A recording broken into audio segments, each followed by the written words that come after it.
Welcome to the Forgotten Narrator. It should have ended there, on that broken rock, beneath a shattered sky, as Blackstone fire scoured away the last hopes of a dying world. Cadia, the fortress world, the unbreakable shield of the Imperium, was not defeated in war. It was erased by a weapon of such ancient and malevolent power that the act itself became myth. The planet was cracked in half, its core exposed, its people scattered like ash in the void. And yet, Cadia stands. That phrase, grim and triumphant, echoes like a curse through the bloodied halls of history. It does not mean the world survived. It didn't. It does not mean the enemy was defeated. They weren't. It means something else entirely. A stubborn refusal to accept death. A legacy so deeply burned into the marrow of its people that even annihilation could not strip it away.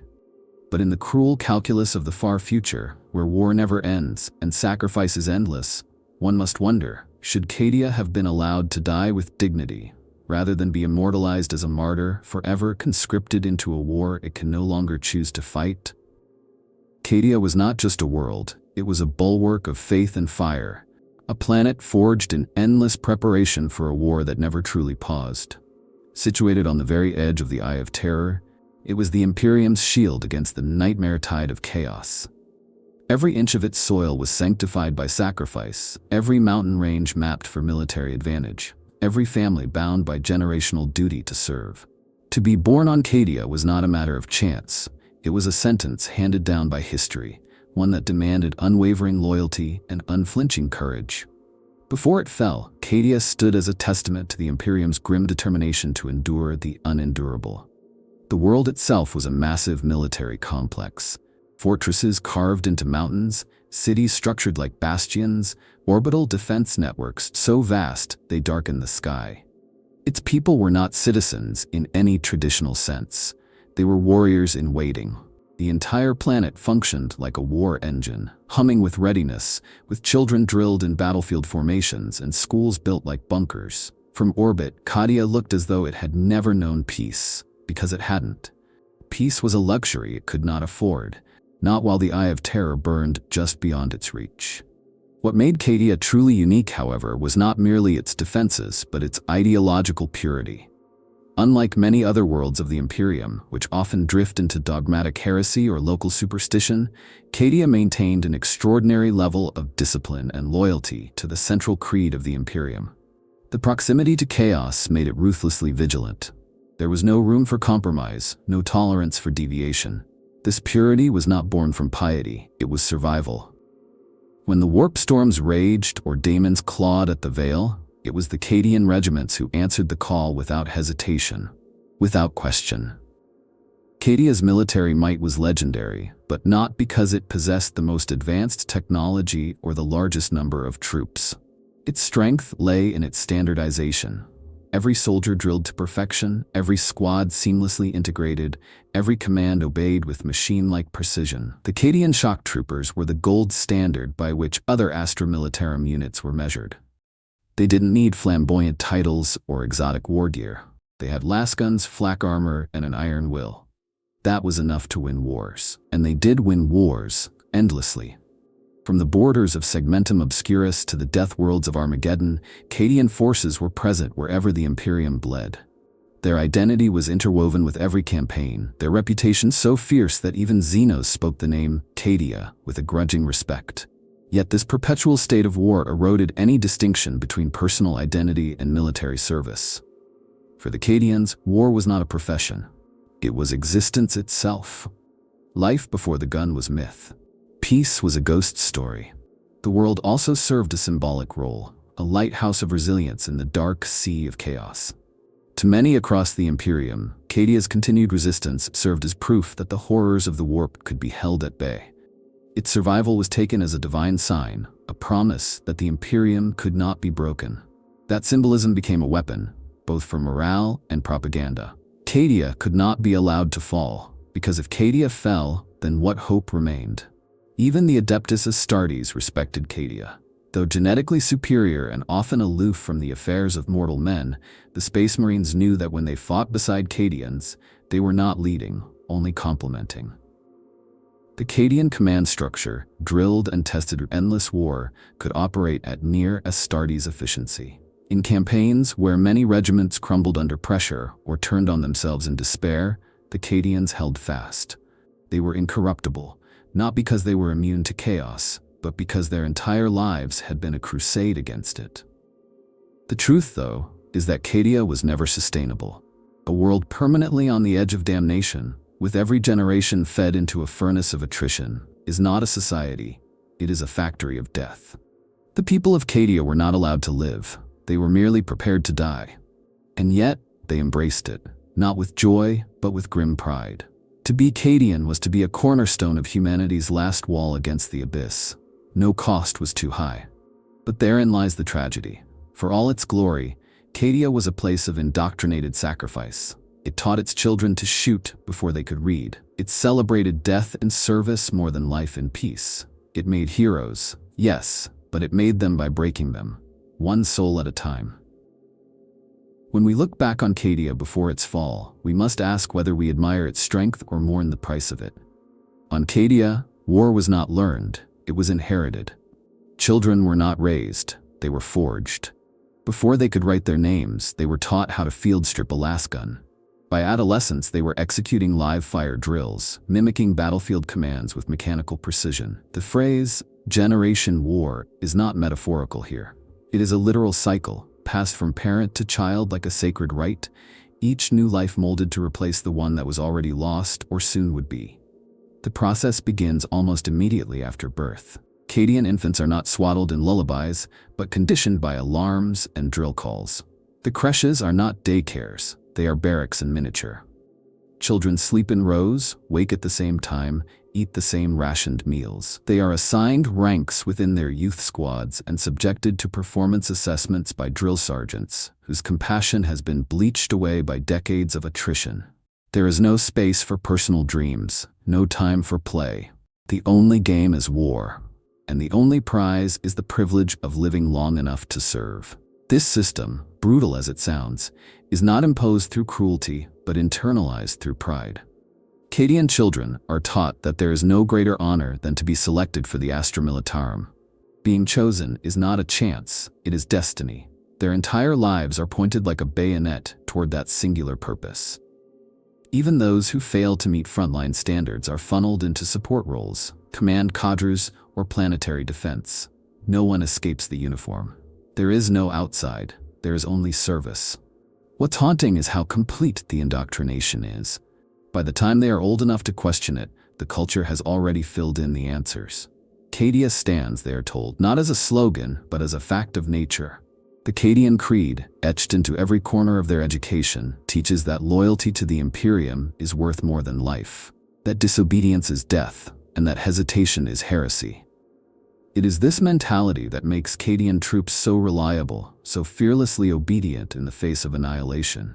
But it also makes them tragic, because they never had the chance to be anything else. The families that raise these children are complicit, but not malicious.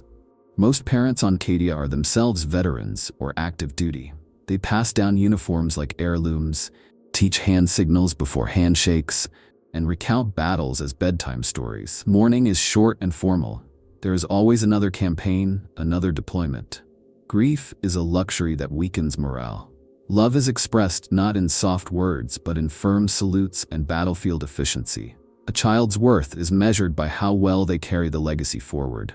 Yet within this rigid framework, glimmers of humanity remain. Bonds formed in training squads often last a lifetime.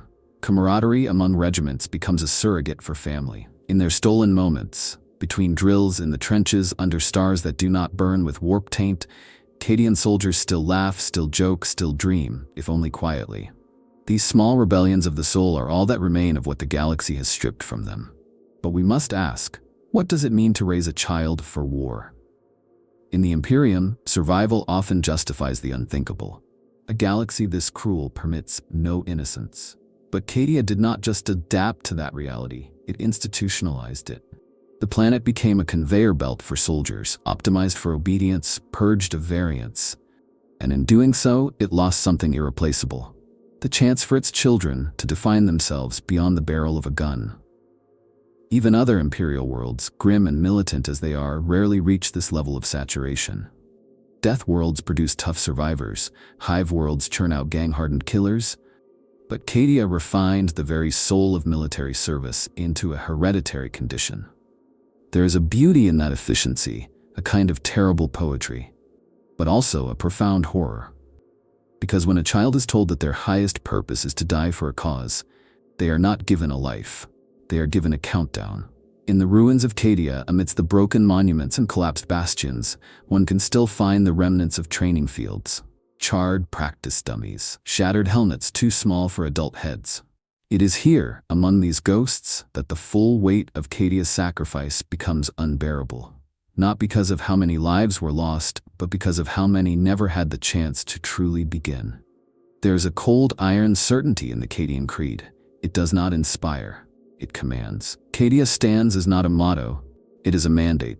From birth to death, every Cadian is bound to this unspoken doctrine of unyielding duty, unquestioning loyalty, and sacrificial resolve. It is the marrow of their bones, the lens through which they view every act, every choice, every breath. But while the Imperium praises this creed as the ultimate expression of service, others, especially those far removed from the war-torn crust of Cadia, might see something far more tragic.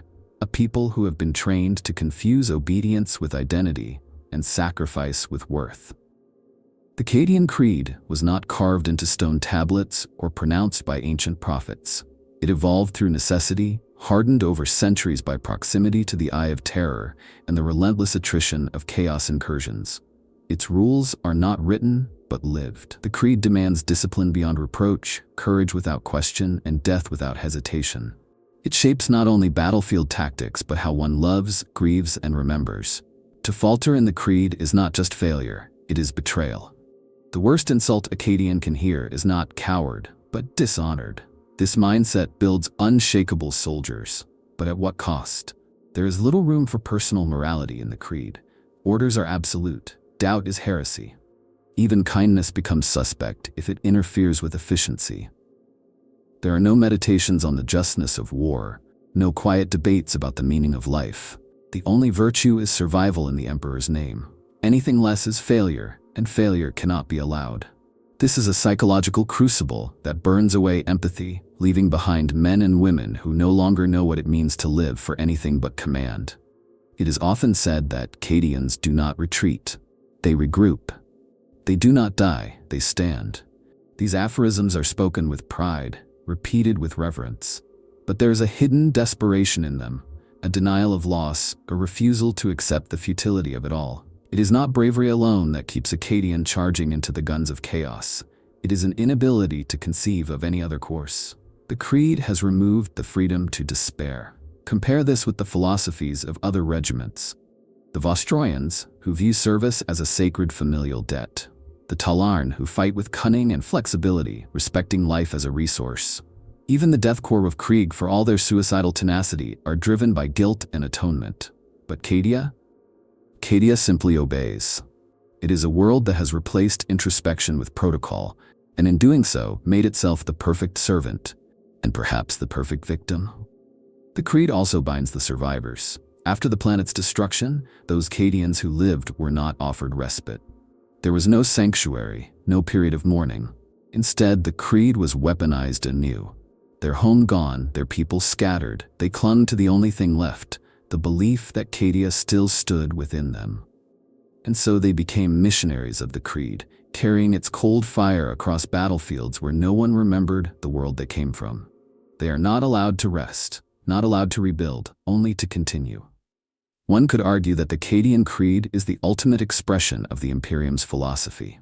It mirrors the High Lord's vision of the perfect citizen, obedient, fearless, expendable. In this sense, Cadia did not merely stand, it succeeded. It created an entire population that exemplified everything the Imperium demands. But that success came at the expense of individuality, of humanity. And in the end, even the creed could not save Cadia from orbital annihilation. So the question must be asked, is this truly a creed to admire? Or is it a cautionary tale, a portrait of what happens when a people are shaped so completely by war that they forget how to exist without it? Cadians are not fanatics, they are not zealots. They are the ultimate pragmatists of war. And yet, their lives are ruled by a doctrine as rigid as any scripture, as binding as any curse. If Cadia had survived, if it had somehow endured the apocalyptic fury of Abaddon's assault, would the creed have softened? Could it have evolved into something less absolute, more compassionate? Or was the destruction of the world the only logical endpoint for a culture that valued duty above survival itself? The Cadian creed lives on, etched into the minds of every survivor and every soldier who learned from them. It ensures that Cadia will never be forgotten. But it also ensures that the pain never ends, that the cycle of duty and death continues, unbroken. In glorifying the creed, we risk glorifying a world that chose extinction over evolution. When the 13th Black Crusade fell upon Cadia, it was not merely a battle, it was a reckoning.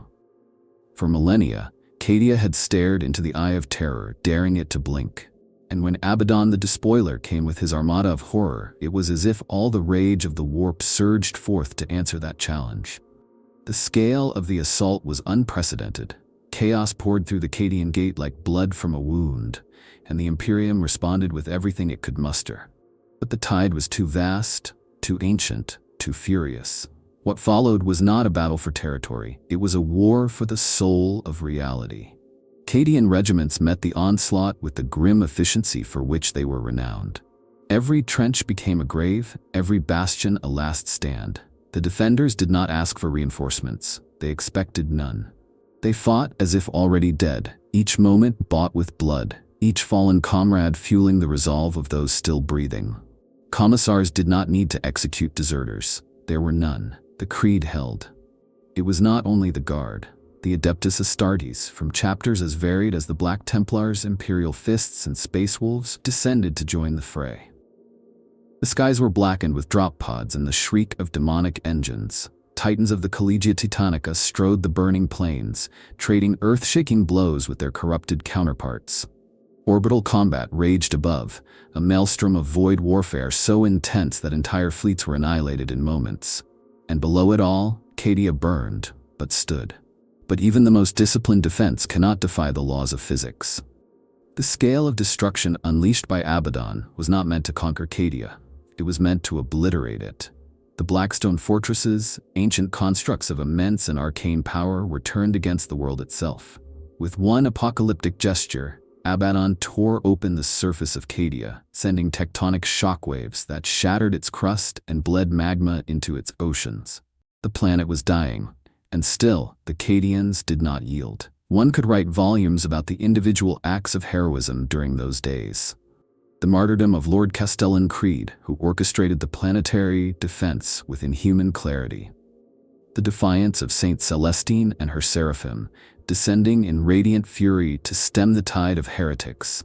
The sacrifice of the Adeptus Mechanicus Scitarii legions who held the orbital elevators just long enough for evac shuttles to breach the upper atmosphere. These moments are etched into the psyche of the Imperium, replayed endlessly in picked feeds and sermons.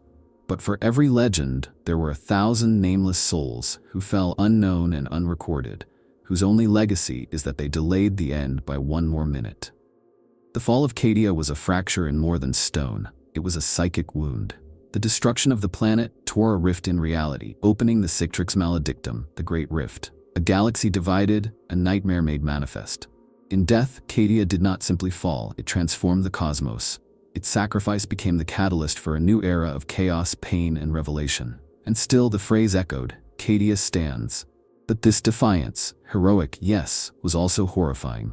Because it meant that the Imperium had reached a point where the destruction of an entire world could be repackaged into a motivational poster. Cadia was gone, utterly. But the creed demanded that its death not be acknowledged. To do so would be to admit vulnerability. So instead, the narrative shifted. Cadia did not fall. It fulfilled its purpose. It held the line until the line broke. And this rebranding served a purpose. Across the Imperium, worlds in panic took strength from Cadia's example. Recruitment surged. Moral resolve hardened. But beneath that surface, veterans knew the truth. They had seen what it took. They knew that the price of standing was extinction. There is a temptation to romanticize these final days, to turn them into a saga of unbroken valor. But in truth, the defense of Cadia was not without its cracks. Command breakdowns occurred, internal betrayals surfaced. Some officers, overwhelmed, broke ranks and attempted escape. Chaos exploited every weakness, sowing madness through warp corruption and terror through sheer brutality. The defenders held, yes, but not without suffering the kind of trauma that no creed can completely erase. Yet, despite all this, the most haunting aspect of the 13th Black Crusade is not how Cadia died, but that its death was expected. Every strategic assessment, every high command projection knew Cadia could not withstand such an assault indefinitely. The reinforcements arrived late. The naval support was fragmented. The bureaucratic machine of the Imperium responded with sluggish inevitability. Cadia was abandoned long before it was destroyed, and still they stood. Cadia did not simply fall, it was unmade. Its surface shattered, its core destabilized, and its proud cities cast into the abyss. But not all who called it home perished in the apocalyptic fury. Scattered across escape pods, refugee fleets, and retreating battle barges were the remnants of a people who no longer had a world to return to. These were the survivors, not refugees in the traditional sense, but soldiers without a garrison, orphans without a cradle. And their identity, forged in the crucible of discipline and pride, did not shatter with their planet. It hardened. The Cadian survivors became something other than merely displaced. They became relics in motion, each one a living echo of a world that no longer existed. For them, survival was not relief, it was obligation. If Cadia no longer stood in stone, then it must stand in them. Every breath, every bolt shot, every order obeyed had to serve as proof that their world's death was not in vain. And so they wore their grief not like a wound, but like a banner. These remnants were swiftly absorbed into various theaters of war. The Imperium, ever practical and always desperate, saw in the Cadian survivors an opportunity, a symbol around which to rally fractured morale. Regiments were reconstituted, battalions reforged under old banners. But the nature of their service had changed. They were no longer just defenders of a frontier, they were walking myths. Wherever they went, they were treated as sacred reminders of unbreakable resolve, and that reverence was a double-edged sword. Among other regiments, Cadians became living standards of comparison. Their precision, their cold competence, their laconic endurance, they were admired, but also resented.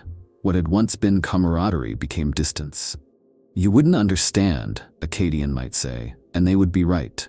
No one else had watched their world die beneath their boots. No one else had been raised from childhood to believe they would die defending a place that no longer existed. This burden twisted inwards. Many Cadians found themselves emotionally suspended in a form of psychological limbo. Their purpose had been to defend Cadia. Now they were tasked with upholding its memory, but without clear directives, without a battlefield to reclaim. The creed provided structure, but not healing. In private, some whispered doubts. Others drowned their thoughts in endless deployment, never staying long enough to reflect. A few went rogue, seeking forbidden knowledge or vengeance in the eye of terror, convinced that if they could not protect Cadia, they could at least avenge it. For those who remained within the bounds of sanctioned warfare, life became a repetition of ritual. Polishing armor with obsessive care, carving Cadia stands into trench walls, refusing to remove their planetary insignia even when reassigned. These were not mere habits. They were acts of mourning and of resistance. To erase Cadia from their identity would be to kill it a second time. What makes their plight more tragic is how the Imperium used them. Cadian imagery appeared in recruitment posters, purity sermons, and military speeches. Their suffering was not comforted, it was commodified, and still, they accepted this role. Because to reject it would be to suggest that Cadia's fall meant nothing, and that was a truth none of them could bear. Even among the survivors, generational gaps began to form. Those who were children during the fall remembered Cadia only as flame and collapse. They grew up not on drill fields, but aboard void ships and embattled bastions, raised by grieving veterans and the echo of war stories. These new Cadians were shaped not by the planet, but by its absence. They wore the creed like a relic, too large for their shoulders, but too sacred to set down. Their struggle was not to preserve Cadia, but to understand it, to become it without ever having known it. In a cruel twist, the loss of Cadia made its people more important than ever. They became avatars of survival, paladins of perseverance. But in doing so, they were denied the simple dignity of grief. The Imperium gave them honor, but not rest. Purpose, but not peace. And they, in turn, gave everything they had, again. To this day, there are Cadian veterans who refuse to retire. Some believe that if they stop fighting, Cadia truly dies. Others no longer know how to live outside a battlefield. For them, death in service is not a fear. It is a reunion. Not with comrades still fighting, but with the soil that no longer burns beneath their feet. In the wake of Cadia's destruction, its memory was not merely preserved, it was exalted. The Imperium, ever hungry for myth, transformed the fall of Cadia into a cornerstone of its propaganda machine.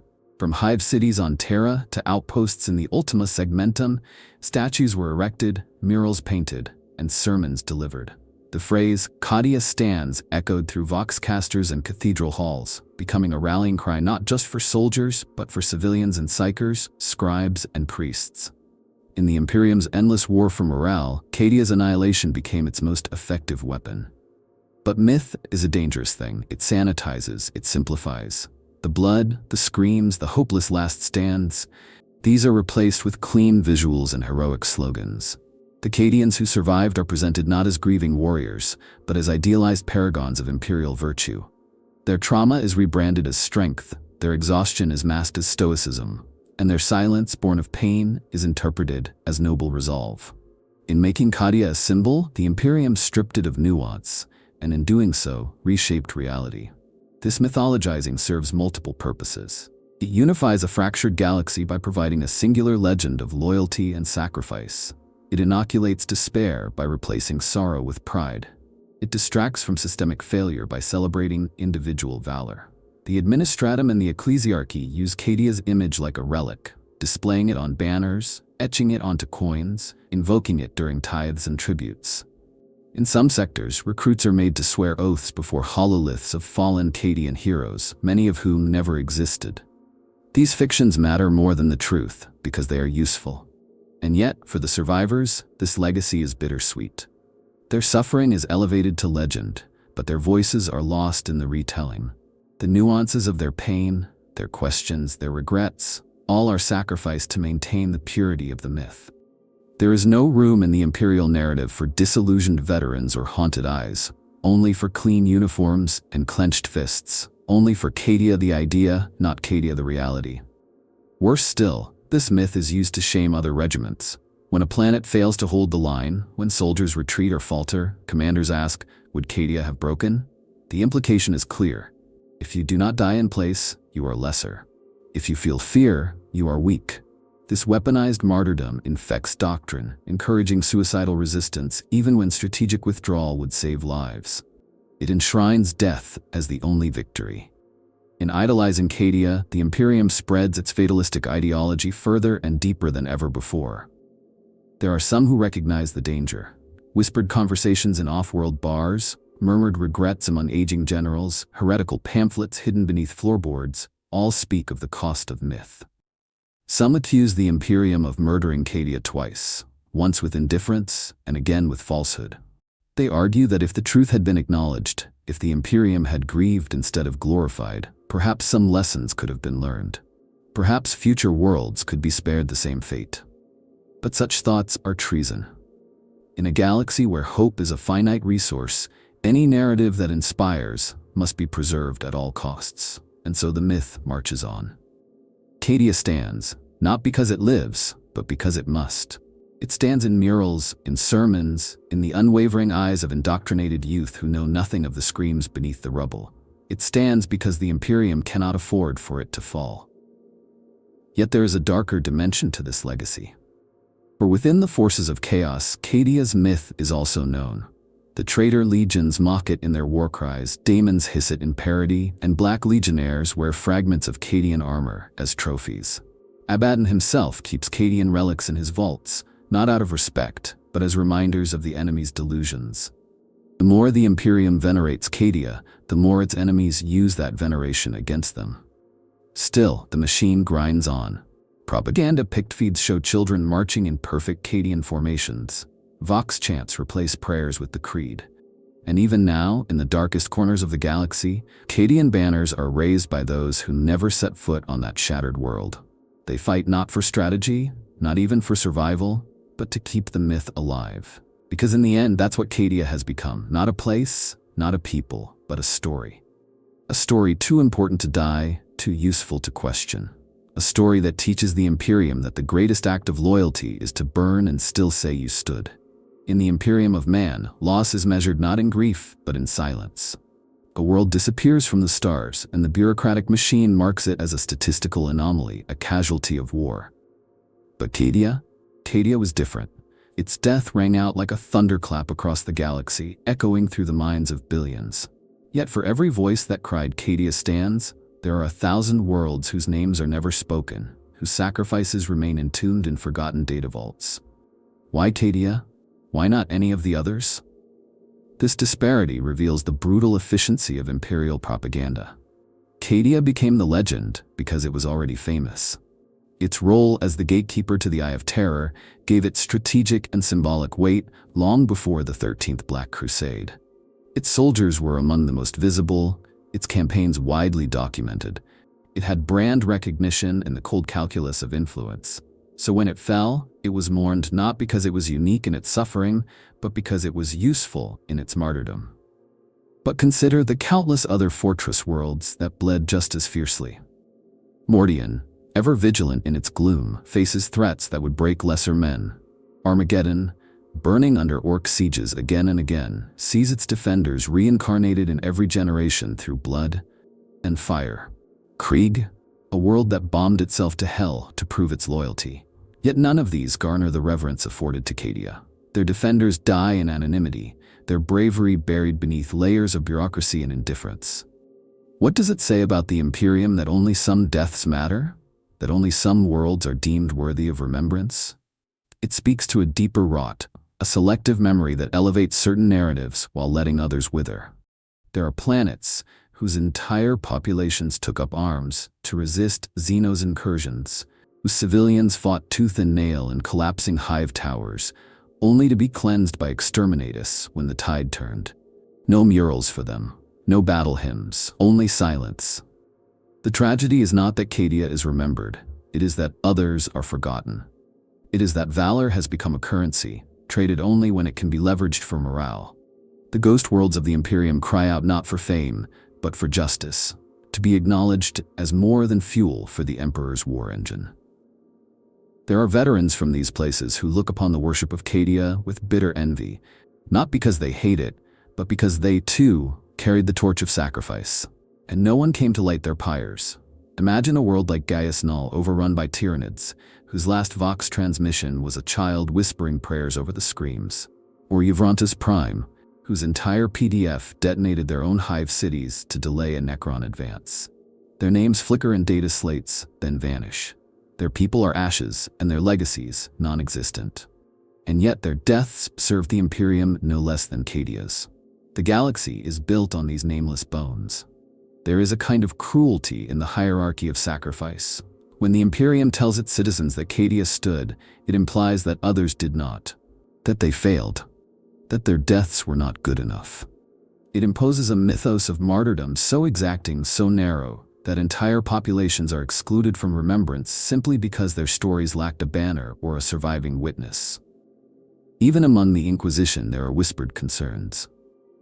Some Ordo Hereticus agents quietly collect records of these lost worlds, fearing that history itself is being warped by the ecclesiarchy's hunger for legends. For every shrine to Cadia, there is a scorched ruin with no name and a truth buried beneath the ash.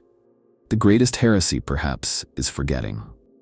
And so we must ask, when we say Cadia stands, what else are we silencing? What other heroes lie unwept in the dirt, their bones nameless beneath the boot of progress? The Imperium cannot mourn them all, but it could choose to remember them. And yet it doesn't. It remembers only what suits it. Cadia did not choose to become a symbol, but in doing so, it eclipsed an entire cosmos of pain. The myth of Cadia is powerful, but it casts a long shadow. In that shadow lie the other dead, the uncelebrated, the unspoken, the forgotten. They stood, too, and they fell, without witness. Cadia was never meant to survive. That truth, buried beneath layers of valor and defiance, haunts every analysis of its fall. It was built to hold, yes, to delay, to absorb, to stand. But no fortress lasts forever. The Imperium, for all its posturing, understood this. Strategically, Cadia was a choke point, a sacrificial buffer against the Eye of Terror, expected to endure until it could no longer. The real question is not whether Cadia could have been saved. It is whether it should have been allowed to fall with dignity, rather than be stretched into martyrdom and myth long after its breaking point. From a purely tactical perspective, reinforcing Cadia during the 13th Black Crusade was a disaster in slow motion. Resources that could have been used to fortify fallback positions or protect the Segmentum Solar were instead funneled into a meat grinder. Entire fleets diverted. Battle groups torn apart. Titan legions committed to a battle they could not win. And why? Because the myth of Cadia had already taken root. Because losing it would have been seen not merely as a military failure, but a spiritual one. In choosing to defend it at all costs, the Imperium made a choice based on perception, not strategy. One could argue that if the Imperium had accepted Cadia's inevitable fall earlier, it might have orchestrated a more orderly retreat, evacuated more civilians, preserved more elite regiments, redirected critical assets toward the coming chaos.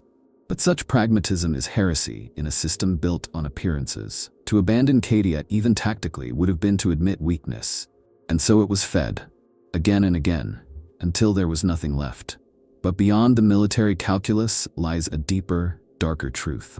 The Cadian people were never given a choice. They were not asked if they wished to die for symbolism. Their fate was sealed the moment the first lasgun was placed in a child's hands. They were raised not to question, not to reflect, but to stand. And so they did, because they knew nothing else. In this light, their sacrifice becomes not noble, but tragic. They were not martyrs by choice. They were tools shaped by necessity. The irony is cruel. The very qualities that made Cadians such effective defenders, their discipline, their loyalty, their unyielding belief in the creed, are the same qualities that ensured their annihilation. Had they been more rebellious, more questioning, perhaps some might have survived in other ways. But that was never an option. They were not allowed to imagine an alternative. They were made for war, and so they died in it. Could the Imperium have made a different choice? Could it have recognized that Cadia had served its purpose and withdrawn with grace? Possibly, but it didn't, because in the heart of the High Lords and the dark calculations of the Administratum, Cadia's real value was in how it died. A noble last stand galvanizes the faithful. A quiet retreat shatters morale. And so Cadia was sacrificed not merely for tactical delay, but for inspiration. That decision reverberates still. It teaches the Imperium that death is the currency of legitimacy, that to serve is to perish, and to perish is to be praised. It teaches every other world that survival is secondary to symbolism, and in doing so it reinforces the very cycle that destroyed Cadia in the first place. Some might say the Cadians wanted it this way, that they lived for this moment, that they embraced their fate. Perhaps that is true for some, but even so, should they have been allowed to? Should the Imperium have intervened, not to save Cadia the fortress, but Cadia the people? Should it have said, "Enough, you have done your duty, now live"? Instead, it said, "Stand." And they did, even as their world crumbled beneath their feet. Cadia stands. The phrase has become a mantra, a litany of defiance whispered in the trenches and screamed into the void. But what does it truly mean? The world is gone, atomized under the fury of the despoiler. Its people are scattered, its soil drifting through the warp-tainted tides of the ruined Segmentum. And yet, the Imperium insists. Cadia stands, not in reality, but in principle, in perseverance, in the refusal to let go. But this insistence, once noble, now borders on obsession. For how long can one stand when the very foundation beneath their feet has crumbled to dust? The persistence of the phrase reveals more about the state of the Imperium than it does about Cadia itself. In a galaxy where everything decays, where the stars themselves dim under the weight of entropy and betrayal, to stand is not simply to survive, it is to reject despair. Cadia becomes a philosophical anchor, a reminder that identity can outlive geography, that duty can transcend death. But when a creed becomes too immutable, too sacred to question, it risks becoming a prison. Among Cadian survivors, the phrase evokes complex emotions. For some, it is all they have left. It keeps them moving, breathing, fighting. For others, it is a burden, a reminder that they are expected to embody something larger than themselves, to uphold a myth that devours individuality.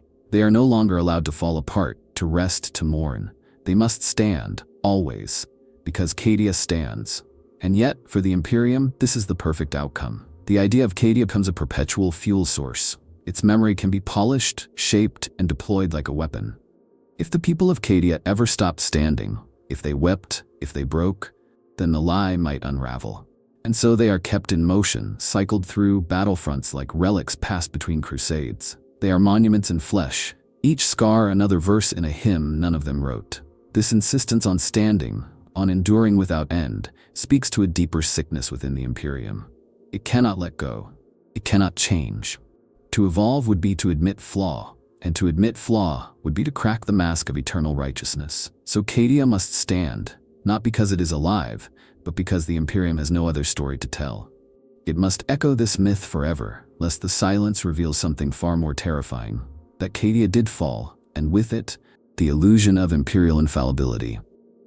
The Cadian Creed has thus become more than a martial code. It is now a spiritual directive, a commandment etched into the hearts of the faithful and the damned alike. Chaplains intone it in sermons, commissars scream it before firing squads, children on distant agri-worlds repeat it like prayer. It is no longer a truth, but a sacrament. Cadia stands because to say otherwise would be heresy. But what if Cadia had been allowed to fall? Not in fire, but in peace? What if, rather than being immortalized as eternal warriors, the survivors had been offered homes, healing, and history? What if Cadia's legacy had been allowed to settle, to become memory rather than mandate?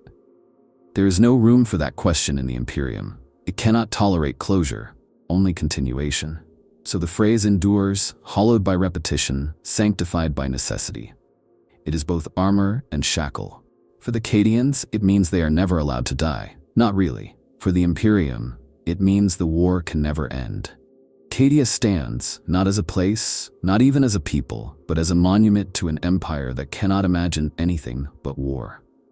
Perhaps the greatest tragedy is that those who still fight under the banner of Cadia do not know what they are standing for anymore. They bleed for a memory, curated by those who never set foot on that world. They scream, Cadia stands into the void, and the void echoes back, asking, for how long? Cadia may be gone, but its flame burns on. Across war zones where the Emperor's light barely flickers, amidst void ships battered by warp storms, and on battlefields where the screams never stop, the legacy of Cadia endures, not as a memory of stone and soil, but as a force of will. It is no longer bound to a single world. It has become something else, an idea that cannot be killed, no matter how many die for it. In the shattered remains of its regiments, in the steel-spined resilience of its veterans, and in the children raised on tales of a world they never knew, Cadia lives. And this new Cadia is different. It is scattered, decentralized, unshackled from geography. It manifests wherever a soldier refuses to give in, wherever an officer chooses duty over despair, wherever someone mutters Cadia stands not as dogma, but as defiance. In that sense, the Cadian flame may be the most dangerous weapon the Imperium has left, not because it wins wars, but because it denies defeat. The High Lords of Terra may exploit the myth, the Ecclesiarchy may preach it, and the Schola Progenium may teach it. But the truth of Cadia's survival lies not in propaganda, but in the people who carry its memory forward. Cadian born or not, anyone who fights with the fury of a lost world in their heart becomes part of that legacy. It is now a creed without borders, a battle hymn whispered in every language, a spirit passed from hand to hand like a torch in a void too vast to cross alone. New regiments formed in the wake of the Great Rift carry Cadian names. The 501st, the Nova Cadia, even units formed from mixed survivors of shattered worlds, fly the colors of Cadia in honor of what it meant, not just what it was. These formations are not replicas. They are evolutions. They blend Cadian discipline with fresh blood, with new doctrines forged in the fires of the Indomitus Crusade. And in doing so, they build something the original Cadia never could, a legacy that adapts. But adaptation comes with questions. What does it mean to be Cadian now? Is it enough to wear the uniform to repeat the creed? Or must one embrace the tragedy as well, the burden of loss, the weight of a past that never quite fades? These are not questions the Imperium is equipped to answer. It does not dwell on identity. It only demands compliance. But for the Cadian flame to endure, those who carry it must find meaning beyond mere survival. They must choose what Cadia stands for, not just that it stands. Some say this new Cadia is stronger, that it has learned from the old world's mistakes, that it no longer relies on a single point of failure. Others worry it has become diluted, its purity lost, its creed recited by those who never understood the cost. But perhaps this is how legacies truly survive, not by perfect preservation, but by evolution, by becoming something larger than their origin. In the grim darkness of the far future, where every light is under siege, Cadia's flame is not the brightest, but it is the one that refuses to go out. It flickers in the void, stubborn and sacred, a reminder that even when the walls fall, when the sky cracks, when hope itself seems like heresy, someone somewhere will stand. And in that act, brutal, beautiful, defiant, Cadia is reborn again and again. They never walked its surface, never felt the weight of its gravity, or drilled in the blackstone shadows of Qasr Murak. They never heard the Vox alarms scream through Cadia Prime's fortress hive towers, or stood watch against the eyes flickering madness on its cursed horizon. And yet, they wear the colors. They shout the creed. They carry the flame. These are the inheritors of Cadia, born not of its soil, but of its story. And in many ways, they are its truest children. As the Imperium reels from the psychic quake of the Great Rift, it is turned to memory as both weapon and shield. The sons and daughters of a shattered world have become more than soldiers. They are now spiritual icons, living relics of a devotion so complete it consumed an entire civilization. In Scala Progenium vaults, recruits recite the deeds of Saint Myra of Qasr Tarak. In Ministorum shrines, martyrs from the 13th Black Crusade are painted in the same luminous strokes as ancient saints. In training halls far from the Cadian Gate, children who have never seen a fortress drill with the posture of ghosts. But what does it mean to inherit a legacy you never lived? In a galaxy this vast, identity often dissolves. Worlds vanish overnight. Dynasties crumble in a generation. But the Cadian name has not only survived, it has proliferated. Regiments newly founded bear its insignia. Void ships fly banners modeled after long-lost Qasr colors. Pilgrims kneel before relics taken from the ruins, whispering prayers to a world reduced to drifting rock. Some survivors protest this appropriation. They speak of honor diluted, tradition warped. But most are silent, too weary or too wise to fight the inevitable. For Cadia has entered a new phase, no longer a place nor a people, it has become belief. And belief in the Imperium is dangerous. There are new Cadians who know only the creed and the myth. They believe with a fanaticism the old world might have found unsettling. They do not just stand, they exult. They march into war singing dirges that combine scripture with the tactical aphorisms of Lord Castellan Creed. They carve the coordinates of Cadia into their armor.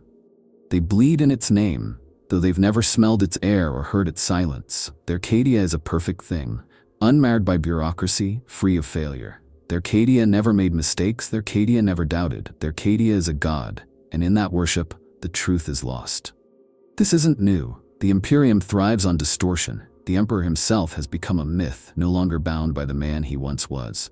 Guilliman returns and finds cathedrals built over his battlefields, half remembered in stained glass. It was only a matter of time before Cadia followed the same path, consumed by reverence, elevated beyond critique.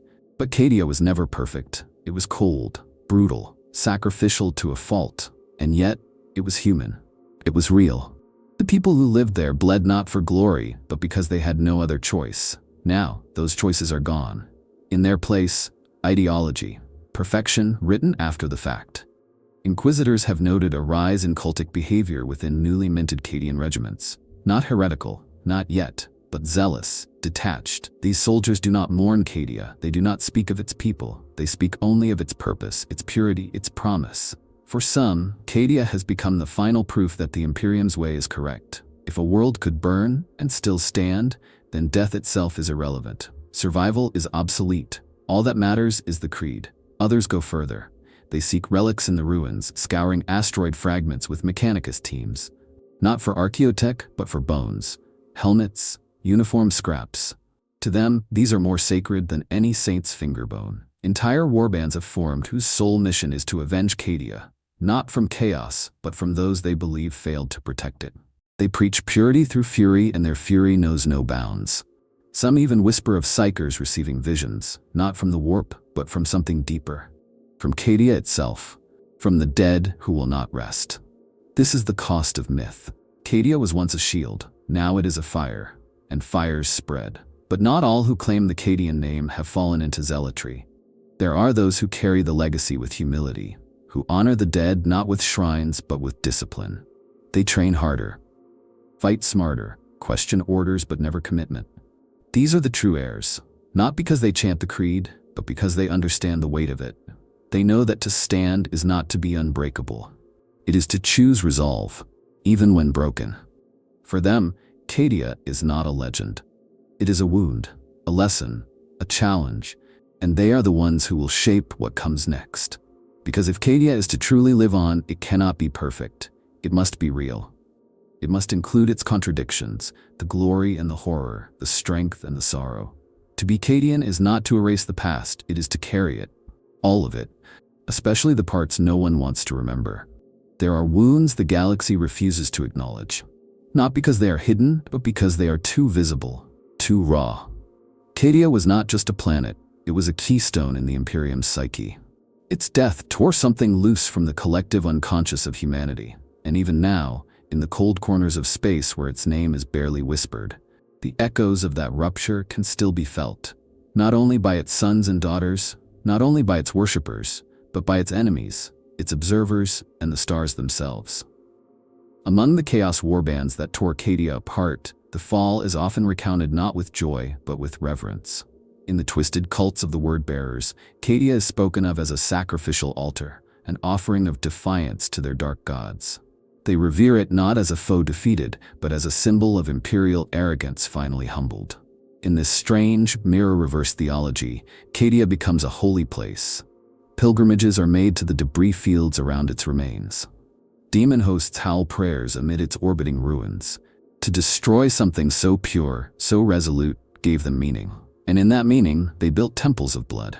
Even among the Black Legion, the victory was not one of conquest, but of message.